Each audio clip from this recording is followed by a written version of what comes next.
The crowd went silent as the final shot rang out and missed. The red balloon, the target, swayed in the wind, untouched. Cameras zoomed in, capturing the disbelief on the faces of the U.S. Marine snipers who had just failed 3 consecutive shots in front of a live audience. The CEO hosting the event clenched his jaw, trying to hide his disappointment. But in the corner, standing quietly with a calm gaze and a young girl holding his hand, was a man no one noticed, a single dad, a veteran whose story was about to change everything. "Who's next?" the event host called out with a forced smile. "Anyone else wants to give it a try?" There was laughter. A few spectators joked, maybe the balloon's bulletproof. Another shouted, even the Marines can't hit it, who could? That's when the little girl tugged her father's sleeve. "Daddy," she whispered softly, "you used to shoot really far in the army, right?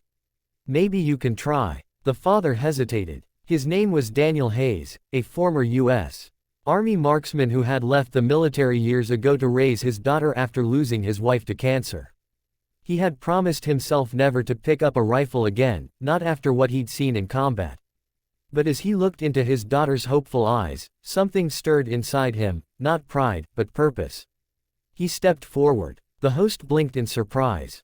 "Sir, this is an advanced precision rifle test, not a game." "I know," Daniel replied quietly, his voice steady.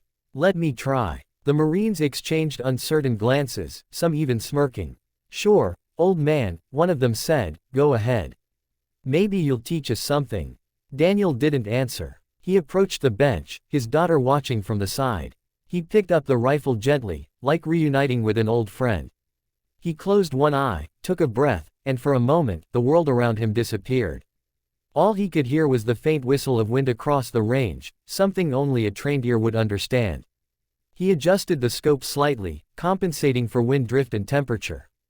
Then, with calm precision, he exhaled slowly and pulled the trigger.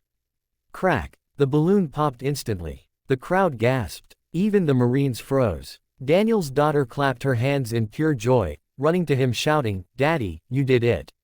But Daniel wasn't smiling, not yet. He knew one shot could be luck. He looked at the target and then called to the host, "Move it back." Further. The audience went silent again as the target was moved twice the distance, a shot even the snipers had failed before. Daniel lay down, adjusted the rifle again, and this time, he whispered softly, "This one's for you, Sarah," before taking aim. The shot echoed across the field. The balloon burst again. The entire crowd erupted in applause. Marines who had mocked him moments ago stood to their feet, clapping and saluting.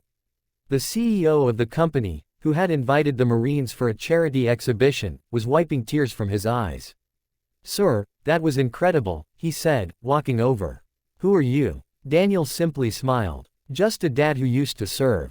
But the CEO didn't stop there.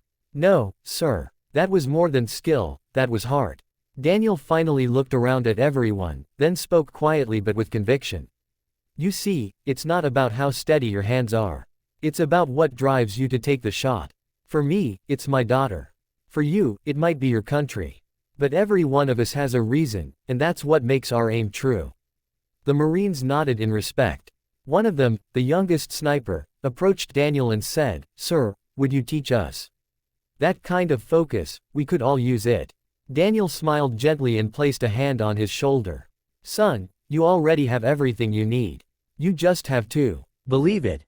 That moment wasn't just about a man hitting a target. It was about a father proving that even after loss, even after life breaks you down, you can still rise, still inspire, still aim true. As Daniel walked away with his daughter on his shoulders, the crowd cheered again. She hugged his neck and whispered, "Mom would be proud of you." He looked up at the sky and smiled softly. "I hope so, sweetheart." And as they disappeared into the evening sun, the host's voice echoed through the mic. "Ladies and gentlemen, let's hear it for the single dad veteran.